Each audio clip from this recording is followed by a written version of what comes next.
If you thought Priory was big, you haven't heard of the prequel. She's my bestie, she's my girl, she lets me read her diary. I had the most insane crash out I've ever had over a book. Her books aren't... I'm gonna cry. I have chills.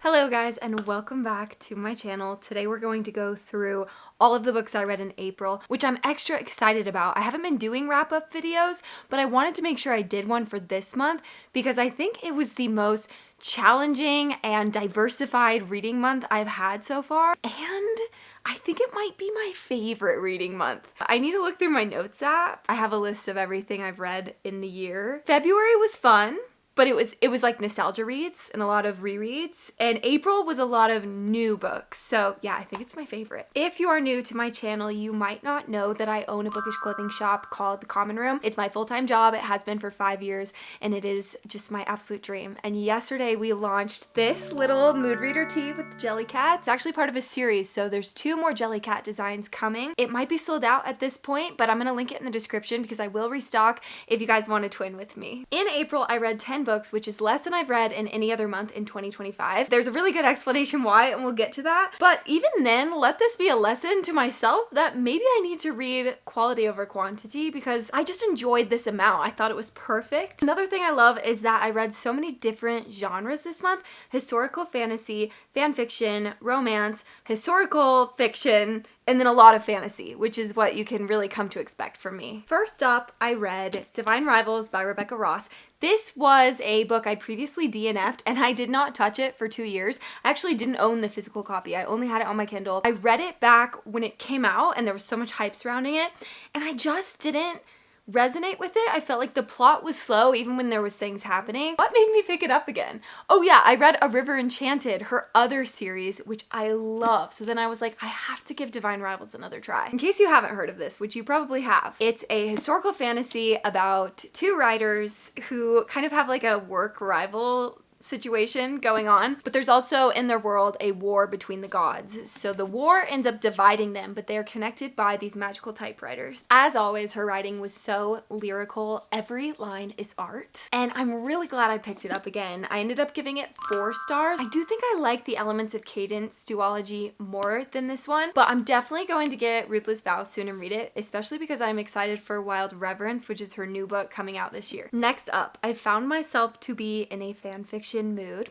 So I turned to a new ship I had never read before, which is Dreary, Draco and Hallie. And I read a post-war fic by 11D7 on AO3 called Running on Air.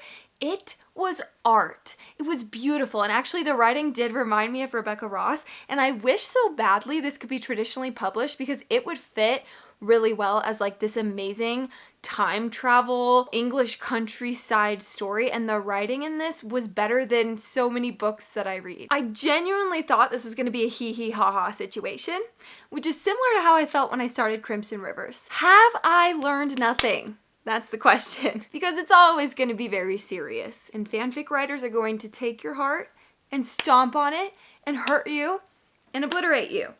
So naturally, I gave it 5 stars. Next, I read Promise Me Sunshine by Cara Bastone. I don't have the physical copy. I think I got it from Libby. This was my first Cara Bastone book. Disclaimer, I'm a lot pickier with romance for some reason. It's just a lower genre to me, but even that aside, I did not like this book. This is a book about a girl who lives in New York City and she is grieving her best friend, and she is a nanny, a part-time nanny. The girl she's nannying has an uncle who's super grumpy, but he decides he's going to help Lenny come back to life, and they're gonna have all these adventures around the city. Super fun premise, and I did like the setting, and I liked the banter, and I liked the concept, but I did not like Lenny. And honestly, Miles made no sense to me either. As much as I liked the concept that he dropped his entire life and made her his world, I didn't think it made sense. He had trauma too, but we like never really went into it. It kind of felt like Lenny was the people's princess. And it's hard because to some extent at the beginning I was like, yeah, she's going through it. Sometimes you have to accept love from others and just be okay with the scales not being even.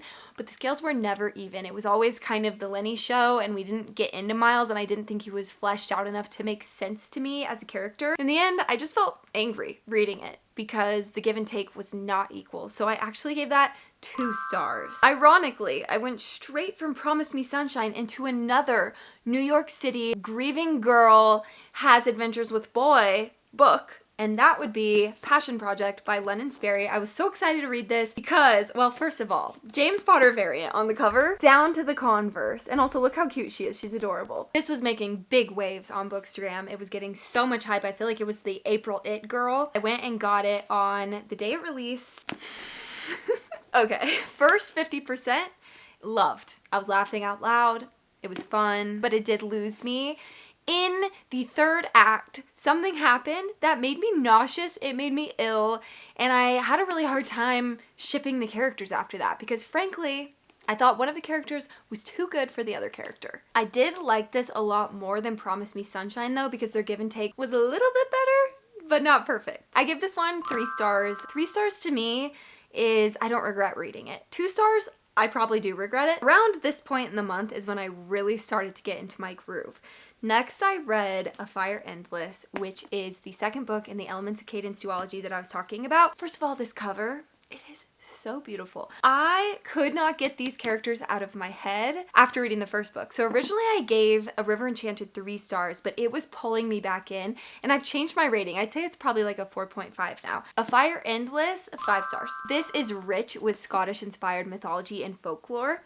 And it kind of feels like Folklore the album, actually. That album just transports me to sunlit woods and a beautiful cliffside in the Scottish Highlands. Yeah.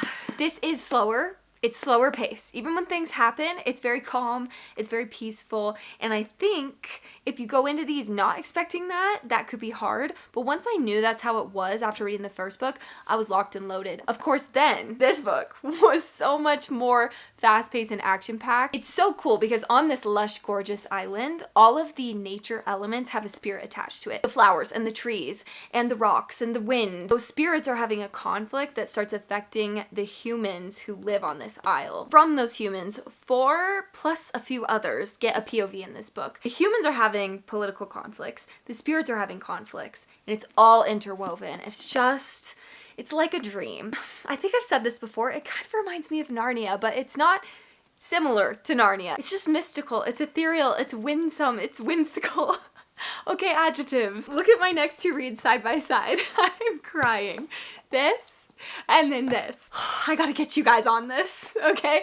Emma M. Lyon. She's my bestie, she's my girl. She lets me read her diary, and she's gonna let you read her diary too, because she's so generous. Imagine you have a best friend with the characteristics of a Jo March and an Emma Woodhouse combined. She just happens to live in the 1800s, and she's in London society. One thing I love is that we get the dates for each entry, and those dates are in the springtime. So this is spring incarnate, and it's really fun to follow along if it's the springtime, because it's like, oh my gosh, it's April there, it's April here. We really are just 2 girlies hanging out. When this book starts, Emma's in a tricky financial situation, and she kind of has to pull, oh, do you know what else this reminds me of? A Little Princess, you know, when she lives in the attic, okay? And Kit Kittredge, the American Girl doll, the book, she lives in the attic. The inner girl in me is just obsessed with attics now. I'm like, I wish I could live in a dusty old attic. That sounds so cool. This reminds me, I used to beg my mom to let me live in the cellar. The cellar? The storage room? The unfinished concrete storage room in our house, because we didn't have an attic in our suburban home in the early 2000s. My mom never let me. So it even would have worked because we were in a recession. So I was like romanticizing the recession, pretending it was the Great Depression. Kids are crazy. Anyway, read that in an hour, gave it 5 stars. Yay. And then it is time to talk about The Priory of the Orange Tree. My love, my heart and soul. This brick of a book is everything to me. I don't know that I ever would have read this. I love looking at it when I'm at Barnes because big books intrigue me. But this is terrifying. You know what though? It's actually not that terrifying because look at the margins. The font is huge and the margins have this huge space, and I was kind of confused, but I actually think they did really good marketing that. It needs to be taken seriously. This is some of the most intense world building I've ever read. The only reason I read this is because my mom randomly found it on the Libby app, not realizing how long it was, and she read it and she thought I would really like it, and me and her, we have the same taste in books, so I was like, Why not? Up until these last few books, including this book, I would have told you 2025 was by far my worst reading year in forever. I was uninspired and I was in a slump, so I was really trying to read books that felt easy to read. Maybe they took place in modern day, or maybe they were YA, or I was doing a lot of rereads, and I kept diving into books like that over and over. And well, there were some huge wins. I reread The Infernal Devices, and that was sacred to me. I also just had a hard time shaking the slump. This is where I had a huge revelation that maybe what I was needing is to actually challenge myself more and to make my brain hurt, because by reading all of those other books that were easier to read, I say easier to read just because like that's so objective and all books are valid and beautiful, but I realized maybe if I challenged myself more, I could get out of the slump that way, which just, it seems so crazy. I'm so pleased to announce that this is a sapphic dragon book. If that doesn't sell you, I don't know what will. In this book, we also have a secret mage society, dragon riders, court politics, sea voyages, beautiful romance, lush writing, so much inclusivity, positive masculinity. I could go on forever. You know what the best part is too? Gender equality is a given in this world. As much as I love books where women like stab men and overcome sexism as a plot device, it was kind of nice to read a book where everyone was equal. Hate crimes, not a plot device. Sexism didn't exist. Women were just in leadership roles. There was this one scene where a man character was like, we're going in to fight, and a girl said, I'm coming too. And you know, you just expect the man to be like, you can't, it's not safe. He just goes, I'd love to have you come. I was like, feral. I'm like, okay, word, yeah. Go girl, you go girl. I literally miss it so much. Downsides, okay, it's not perfect. It took me 200 pages to even kind of grasp what was going on. 200 out of the 800 pages. And around page 300, I was fully in it. I was fully there. Though there's so much I feel like I don't understand still. I think I could read this a million times and learn something new every day because the world building is so intricate. Unfortunately, the ending is also rushed, and I've seen this feedback from a lot of different readers. Samantha Shannon has said she wanted the ending of this book to be as quick for the reader as it was for the characters to live it. But I'm just thinking about Kingdom of Ash, how we are in war for hundreds of pages, and I would definitely prefer that. It just was so quick. 4.5 stars for this one. Sticking with the theme of books that intimidate me, I next read Sword of Kaigen by Wang. I personally think that this has the politics of the Hunger Games and the culture and magic system of Avatar: The Last Airbender. And if that sounds fun and silly, it's not. This is the most devastating book I maybe have ever read. I was so excited too because my partner's a huge reader, but we have very different tastes. He is like kind of the Pierce Brown, Brandon Sanderson, where I'm the Sarah J. Maas, where that whole cliche. But this is a book where our Venn diagrams overlapped, so we did buddy read it. He gave it 4.5 stars and I gave it infinity stars. This takes place on a peninsula which is known for creating the Empire's best warriors. The Empire feeds the people on this peninsula a very specific line of political propaganda, and it's all that they know, and they don't have much technology, so there's no way for them to question it. The most powerful family of warriors in the whole empire are the Matsudas, and we get the POV of the mom, Masaki, and her teenage son, Mamoru. I have never read that dynamic before where we get a mother and a son as our POVs. I was in love with it. Unlike Priory, there is so much sexism in this world, and that was very whiplashy to read, but the way Wang handles it and writes women empowerment is so phenomenal. This writing swept me up so completely. It made me cry. It made me cry. I had the most insane crash out I've ever had over a book. I set the book down and I stared at the ceiling and blinked tears from my eyes for 15 minutes, and then I went to bed, and I didn't pick the book up again until the next afternoon. I needed a fat minute. Make sure you check the trigger warnings before you go in. This has such heavy themes, but I think they were done with a lot of intention and a lot of care. Ultimately, this is a book about humanity and the way that we change as we get more information from the world, and the way that our beliefs change, and that it's okay to become someone new. This is also for the religious trauma girlies. I found that that was the way I could relate the most, so yeah. I loved it. Next I read Great Big Beautiful Life by Emily Henry. I had seen so many polarizing reviews on this book based on girlies that I follow who got advanced copies. But with each review I read, I kind of had a gut feeling that this was going to be for me. People were saying it had more lit fiction and that it was more plot driven, and I think that's a reason why I struggle with romances is I don't like the relationship or miscommunication as a plot device. I love when there's more going on in the outside world, and sure enough, this was a huge hit in my world. I've been so confused though because I was seeing two things. First, that the story had a lot of literary fiction, and second, that it had more plot than romance. I had thought lit fic was the same as contemporary fiction, which is modern day, but this is a historical story. Anyway, I looked up literary fiction. I didn't know what it meant. It means that the book emphasizes style, character, and theme over plot. That also contradicts some things I had seen because people were saying this has more plot. But I do think this whole book is character driven. I'm sure you've heard of this book and know what it is about, but in case you don't, this is about two writers named Hayden and Alice who are competing for a spot to write the biography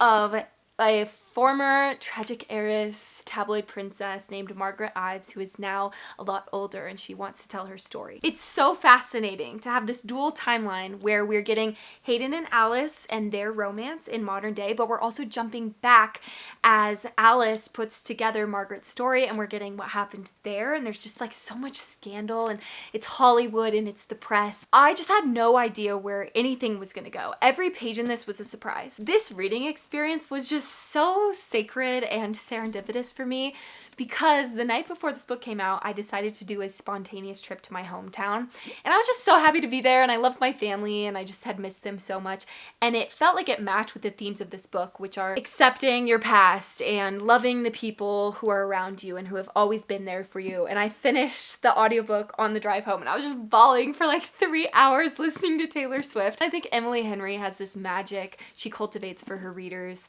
where her books aren't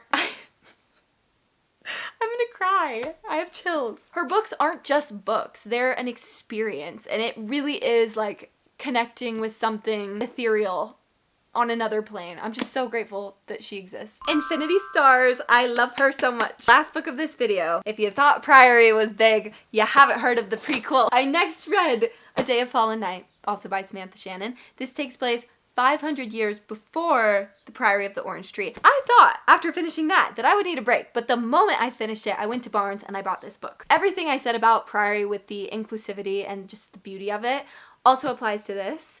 It's cool because there is this long reigning line of queens, a queendom, if you will. The character in this is the ancestor to Sabran in Priory, so it's just cool to see how their line has changed throughout the years, or in this case, going back through the past. Technically, there's no reading order for this, but I'm a publication girly, so I recommend reading this second.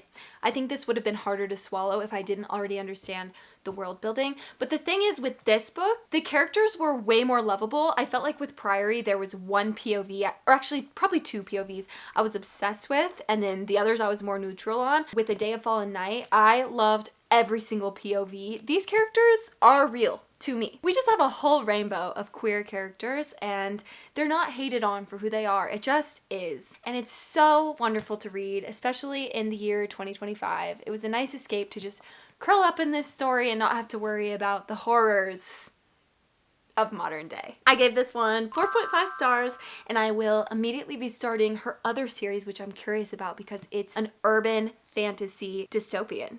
So that's just so different. I can't wait to read it. The chai is almost gone, and those are all of the books. Thank you so much for watching this video. I had the best time. I have goals to post more in May, so please hold me accountable. Actually, I just need to hold myself accountable. Let me know if you've read these books or if you liked or disliked them. I always love hearing. And that's it. I'll catch you guys in the next video. Bye!